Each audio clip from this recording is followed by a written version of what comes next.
Христианские притчи. Наследие святых отцов. Сила молитвы.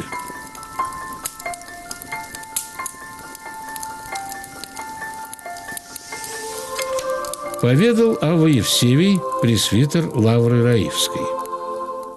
К некоторому из здешних старцев пришел бес в образе монаха и постучался в двери кельи. Старец отворил двери и сказал пришедшему: «Сотвори молитву». Пришедший сказал: «И ныне, и присно, и во веки веков. Аминь».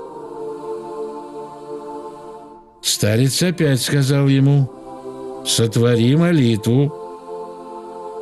Бес опять сказал: «И ныне, и присно, и во веки веков. Аминь».